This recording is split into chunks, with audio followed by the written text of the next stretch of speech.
Assalamualaikum warahmatullahi wabarakatuh. Perkenalkan, nama saya Muhimmatul Khairah dari Prodi Pendidikan Fisika Universitas Kyai Haji Abdul Wahab Hasbullah Tambak Beras Jombang. Pada kesempatan kali ini, saya akan menjelaskan materi tentang hukum Newton. Sebelum kita masuk ke materi, simak baik-baik kompetensi inti, kompetensi dasar, indikator pencapaian, dan tujuan pembelajaran hukum Newton.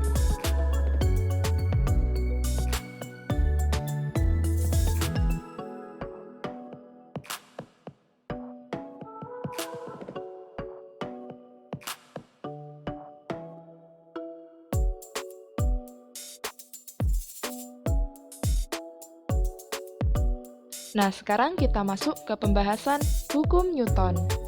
Tahukah kamu siapa penemu hukum Newton itu?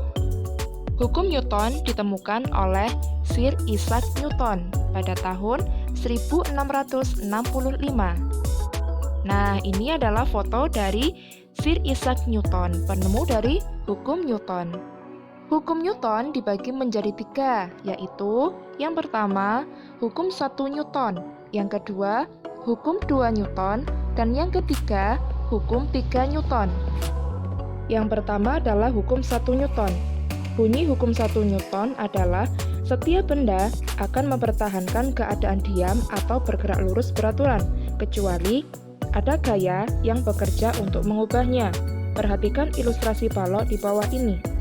Ketika ada suatu benda diam berada di atas lantai, maka kecepatannya adalah sama dengan 0. Karena benda yang diam akan tetap diam, tidak akan pernah bergerak kecuali dia diberi gaya. Kemudian ketika ada suatu benda diam berada di atas lantai, kemudian benda tersebut diberi gaya sebesar F, maka benda tersebut akan bergerak dan mengalami perpindahan dari satu tempat ke tempat yang lain. Maka kecepatannya adalah tidak sama dengan 0. Artinya, kecepatan benda tersebut memiliki nilai. Dari sini kita bisa lihat bahwa gaya adalah penyebab benda dapat bergerak.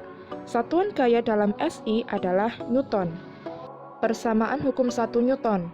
Persamaan hukum 1 Newton umumnya adalah sigma F sama dengan 0, di mana benda diam akan tetap diam, dan benda yang bergerak lurus beraturan akan tetap bergerak lurus beraturan.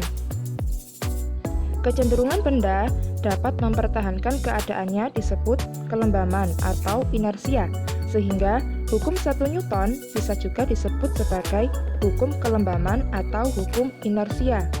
Dalam persamaan hukum 1 Newton hanya berlaku untuk gaya pada sumbu Y dan tidak berlaku untuk gaya pada sumbu X. Sekarang perhatikan ilustrasi balok berikut ini. Sebuah balok diletakkan di atas lantai dalam keadaan diam. Nah, sekarang kita lihat. Dari balok tersebut, ada gaya apa saja yang bekerja pada sumbu Y? Yang pertama, ada gaya berat yang disimbolkan dengan W. Perlu kita ketahui bahwa gaya gravitasi benda atau gaya berat arahnya selalu menuju ke arah gravitasi bumi. Makanya, arahnya selalu ke bawah. Gaya gravitasi atau berat sama dengan massa benda dikali percepatan gravitasi bumi. Gaya yang kedua adalah gaya normal atau disimbolkan dengan N yang arahnya ke atas. Nah, ini yang arahnya ke atas. Kenapa gaya yang bekerja pada benda diam hanya ada pada sumbu Y saja? Karena posisi benda adalah diam atau tidak didorong ataupun tidak ditarik. N sama dengan gaya normal, di mana nilai N adalah negatif karena arahnya berlawanan dengan gaya berat. Pada kasus ini, kebetulan gaya normal dan gaya berat besarnya sama. Misal, besar gaya dan beratnya adalah 30 Newton. Dari dua gaya pada balok tersebut, kita bisa mengetahui bahwa M adalah massa benda, satuannya adalah kilogram. G adalah percepatan gravitasi bumi, sama dengan 9,8 meter per sekon kuadrat atau 10 meter per sekon kuadrat. Dan W adalah berat benda, satuannya adalah Newton atau simbolnya adalah N. Dan jika resultan gaya sama dengan 0, benda diam akan tetap diam. Karena besar gaya dan berat sama dengan 30 dan arahnya adalah berlawanan, maka bisa kita cari sigma F-nya adalah W min N, di mana W adalah 30 Newton dan N adalah 30 Newton. Maka 30 Newton dikurangi 30 Newton sama dengan 0. Dari sini bisa kita ketahui bahwa sigma F-nya sama dengan 0. Sekarang kita masuk ke contoh soal. Sebuah balok kayu ditarik dengan 3 gaya seperti pada gambar di atas. Berapakah resultan gaya pada balok kayu tersebut? Yang diketahui dari soal tersebut adalah F1 sama dengan 40 Newton, F2 sama dengan 26 Newton, dan F3 sama dengan 14 Newton. Dan yang ditanyakan adalah berapakah resultan gaya pada balok kayu tersebut. Maka bisa kita lihat dari gambar di samping, di mana F1 berlawanan dengan arah F2 dan F3. Ingat ya, jika gaya tersebut arahnya sama, maka langsung dijumlahkan saja. Dan jika gaya tersebut arahnya berbeda, maka nilainya adalah negatif. Dari sini kita bisa menuliskan jawabannya adalah sigma F sama dengan F2 ditambah F3 dikurangi F1. Maka bisa kita tuliskan juga, kita masukkan nilai yang diketahui, F2 sama dengan 26 ditambah F3 sama dengan 14 dikurangi F1 sama dengan 40, maka nilainya adalah 0. Karena sigma F sama dengan 0, maka balok kayu tidak akan bergerak atau diam, sesuai dengan hukum 1 Newton. Nah, kalau kita tadi sudah membahas tentang benda diam, sekarang kita bahas tentang benda bergerak. Jika resultan gaya sama dengan 0, benda bergerak akan tetap bergerak dengan kecepatan konstan atau V sama dengan konstan.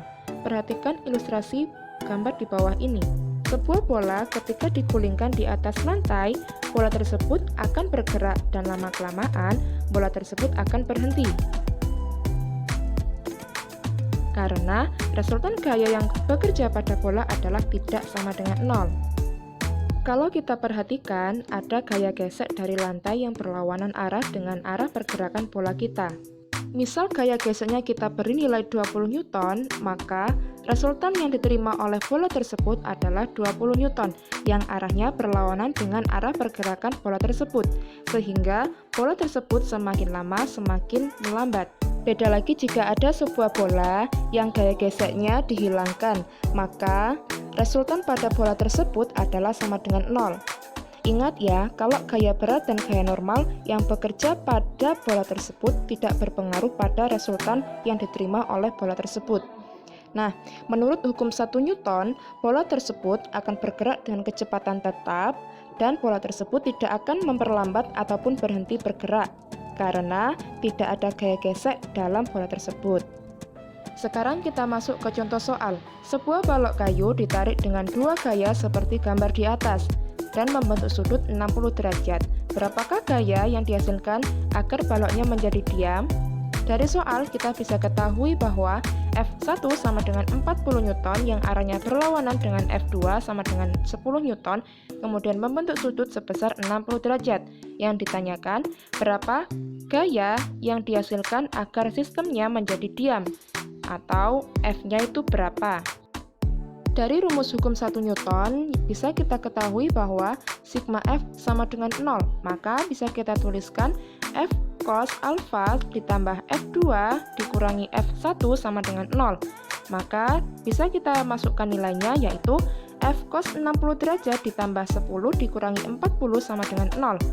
Maka kita uraikan menjadi F dikali setengah, karena cos 60 derajat adalah setengah, kemudian dikurangi 10 dikurangi 40 sama dengan 30 sama dengan 0. Maka F dibagi 2 sama dengan 30, maka F adalah 30 dikali 2 sama dengan 60 Newton. Dari pembahasan hukum 1 Newton tadi dapat disimpulkan bahwa suatu benda ketika tidak diberi gaya sama sekali, benda tersebut akan tetap diam, dan benda yang bergerak akan tetap bergerak karena diberi gaya. Jika benda itu berhenti, itu dikarenakan adanya gaya gesek yang diberikan dan berlawanan arah dengan arah pergerakannya.